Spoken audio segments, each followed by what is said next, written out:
Tell me about Ice-T. I love Ice.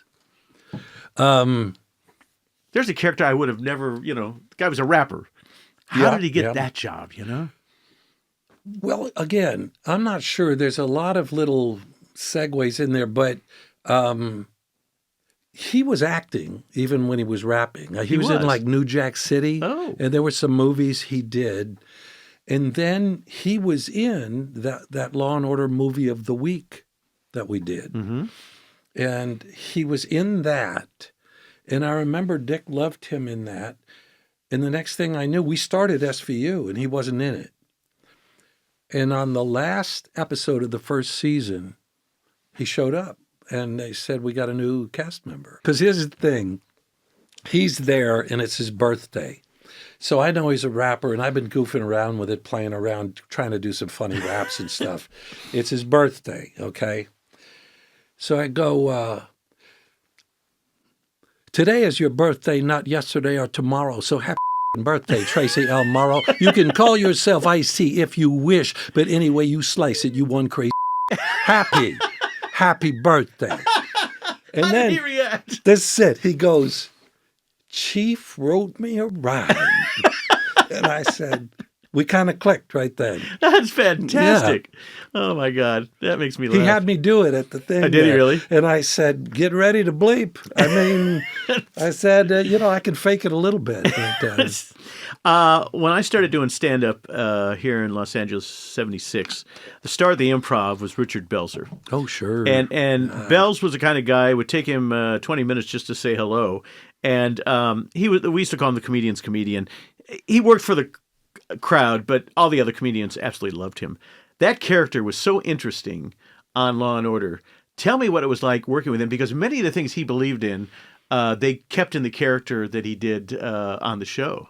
Sure. The conspiracy stuff. Well, it's a part of who he is. And remember, I knew him as a comedian. I used to go to the see Improv, his act and stuff like that. And he created that character on Homicide. Yes. He played it in like 4 different shows, I think. Yeah. So he did Homicide. And with that character wound up on The Simpsons. Some crazy stuff. Really? Yeah, yeah. And then when Homicide finished, Dick called Tom Fontana and said, I'd like to bring the character over. And they agreed. It was all fine. Bells came in, and he can be a difficult guy, okay? He can be challenging. I know. He's a lovable dude, and I love him, and rest in peace, Bells. But he can be cantankerous. Yes. But we clicked kind of early, and because also we were dog people. Mm.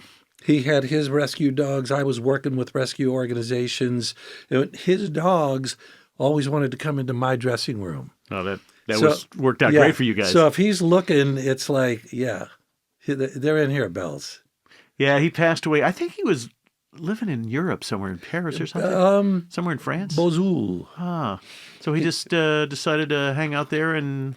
Well, they bought a place there quite a while ago because early on, well, that's an odd story too. He was on a show and Hulk Hogan flipped him on his head or something. Yes, and supposedly he got sued money Hulk. for that lawsuit, and he bought a place in Is that France. how it works? Then he bought the place next door, and it's amazing. I don't even know. It's all stone, and the fireplace is as big as that wall, and it. So we went to visit, and my wife Karen, who's a huge fan, she would not forgive me if I didn't say that. Well, thank you for that. Became pals with Belzer's wife Harley, and so. We would go to France once in a while, and we both had places on the Upper West Side. So we hung out, and we became pretty good pals. But he, as lovely, kind, and generous as he is, there was always a dark side in there a little bit. There always was. And that's what was in Munch also.